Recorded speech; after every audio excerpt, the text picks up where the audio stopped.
place and time, but the fundamental character is always the same. It's always the same. It is a poisonous resentment, cloaked in the language of equality and justice and liberation, an overwhelming need to tear down what greater men have built. A poisonous resentment. And that's exactly right. And it is a flattening of everything. He goes on in this speech to say that it makes everything low and gray. You lose every exceptional characteristic of the human soul. And ultimately, that is what has made America so powerful, so amazing, so exceptional, so rich, so innovative, so pioneering. And the DSA, this rise that you're seeing, now that we hear that over a majority of Democrats have a favorable view of socialism in this country, we must address it. And this was just from this weekend. DSA co-chair Megan Romer confirms that their party platform includes a host of terrifying planks. It is a terrifying potential reality that we must take seriously. SOT 7. So we're going to put up on the screen a few of the things that are part of your platform, and I want to ask you, just give me sort of a true or false on these. Abolish the Senate. True. Okay. Replace the presidency and Supreme Court as we now know them. Yep. Abolish ICE. Absolutely. Abolish borders and give amnesty to anyone currently in the U.S. illegally. As a long-term plan, yep. Defund the Pentagon. Absolutely. Abolish prisons, at least in large part. Yeah, again, that is part of a long-term program, yeah. Okay, so no prisons. Government or public ownership of most large corporations. Yeah, absolutely. They want to abolish prisons, defund the Pentagon, abolish ICE, destroy the Senate. Their vision for America, their idea of what to do with it, is simply to destroy it. Whatever ideology that is undergirding their entire policy platform is exactly what Secretary Rubio articulated just moments ago. It is poisonous resentment masked as virtuism. It is a terrifying potentiality for this country. And it's not just her. She's not just some exception to the rule. No, she is articulating what they believe. I have proof. There's another DSA co-chair, Ashik Sadiq, quite the name, that basically says, yeah, this is exactly what we believe. She's not the outlier here, what you just heard. This is mainstream within the DSA, which is now becoming mainstream within the Democrat Party. SOT 5. We just don't see the point of the Senate. Historically, it was meant to serve very wealthy people who owned a lot of land.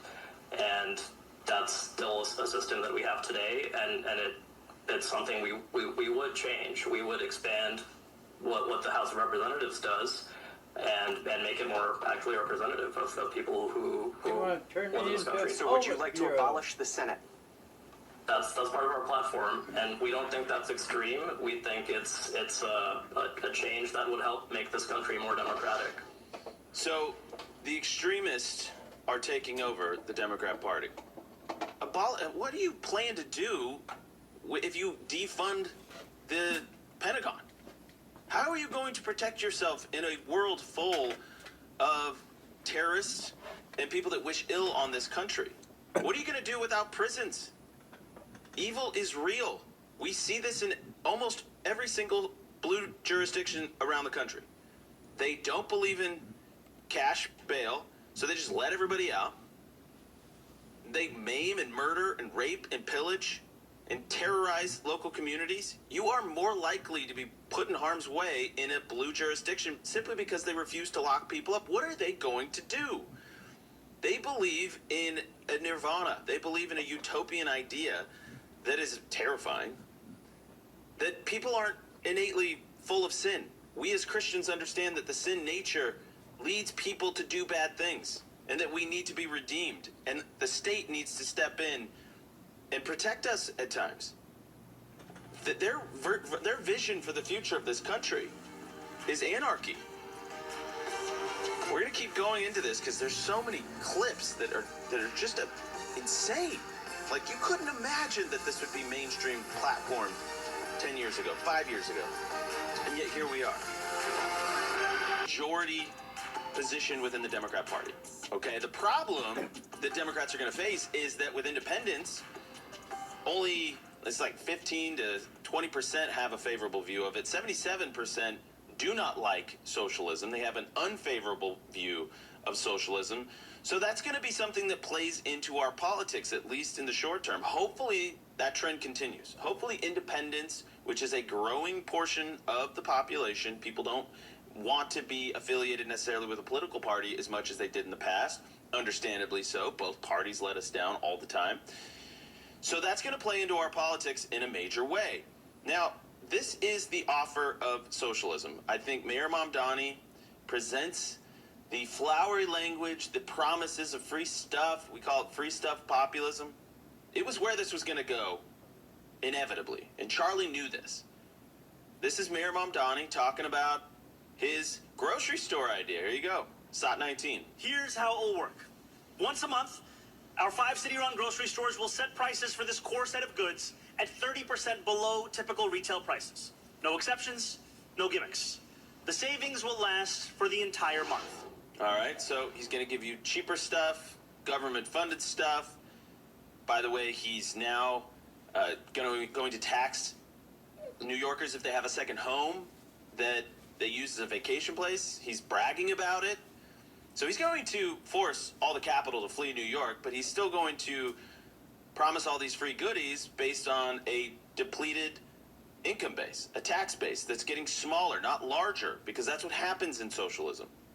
Smart people, productive people, the great people, the people that built this country and that continue to make it thrive and to continue to make it rich, they will flee to red states where they don't have to put up with this garbage.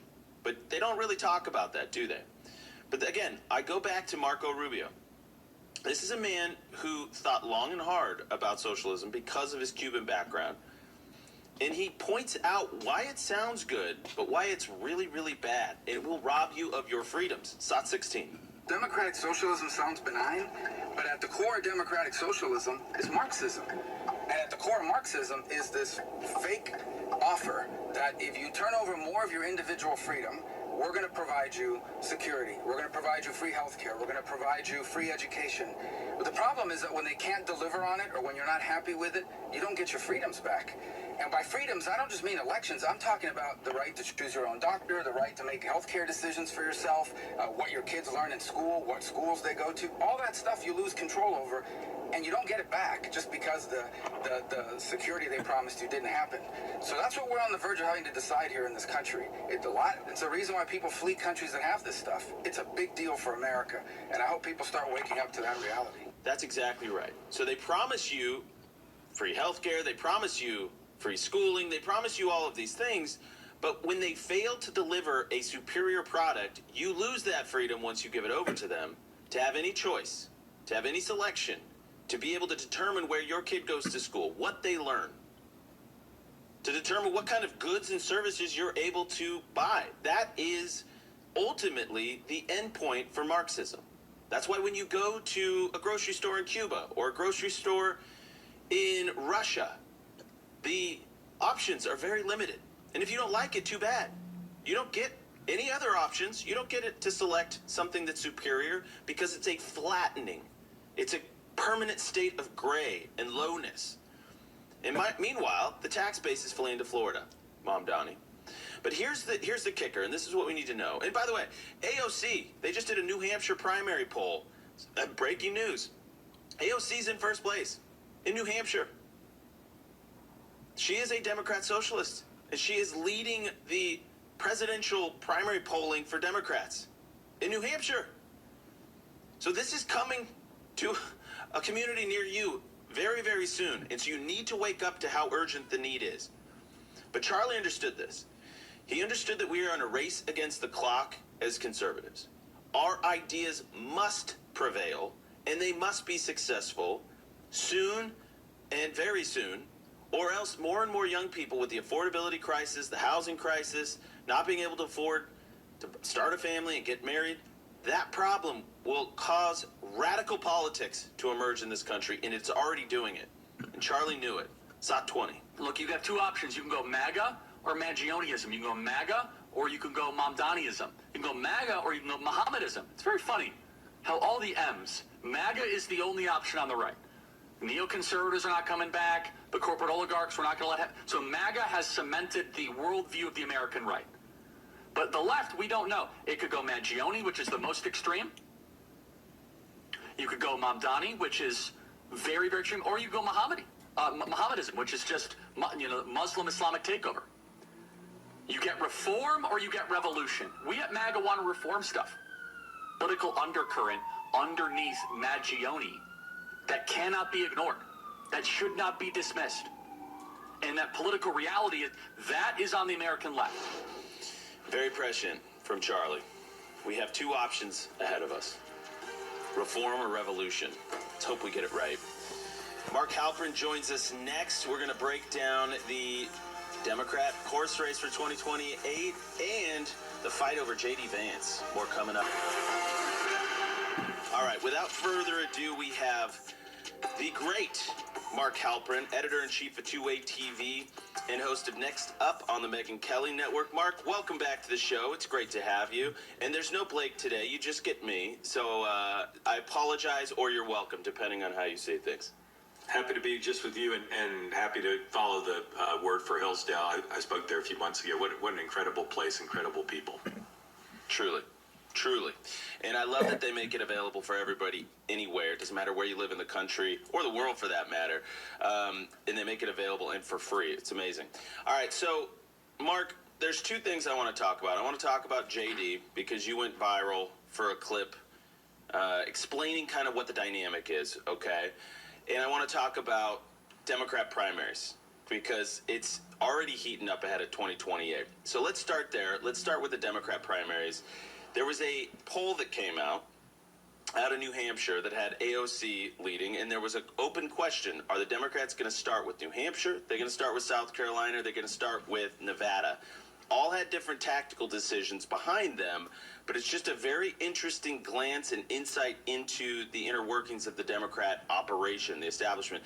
I would play a little clip of AOC reacting to being on top of the New Hampshire Democratic primaries. Early days, but it's still noteworthy. Stop forward. Second of all, I don't know if you saw, there's a new University of New Hampshire poll showing you leading in the presidential race in New Hampshire. What are your thoughts about that? Polls are polls, and a horse race is a horse race. I am, of course, I think very deeply humbled and grateful to folks who participate and convey that confidence. I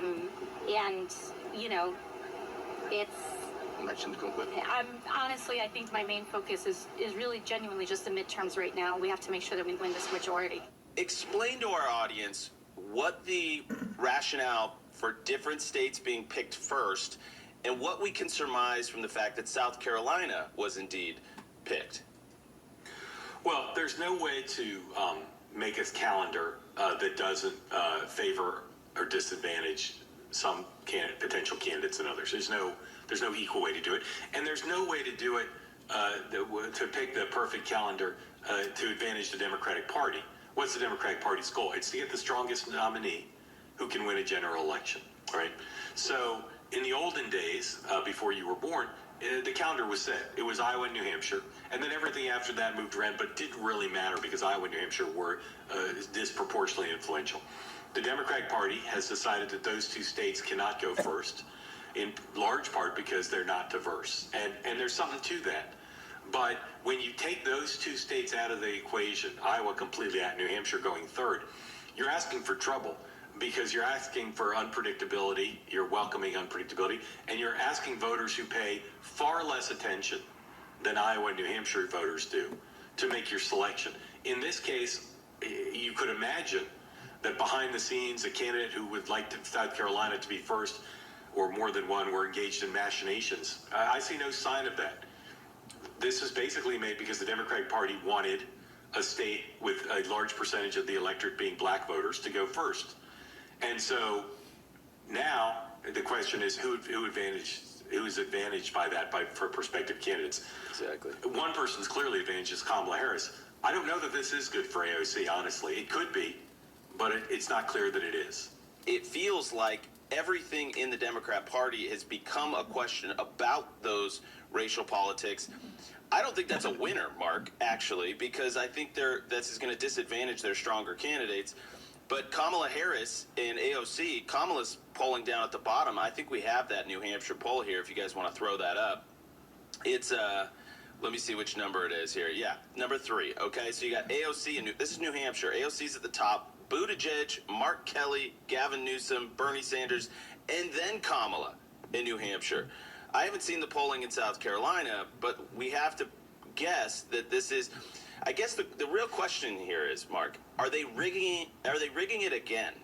Is the Democrat establishment rigging the primary again for their favorite candidates? And are you hearing that Kamala has the sort of pull internally to get this type of stuff done? Is she the preferred candidate of the establishment? No, she's not at all.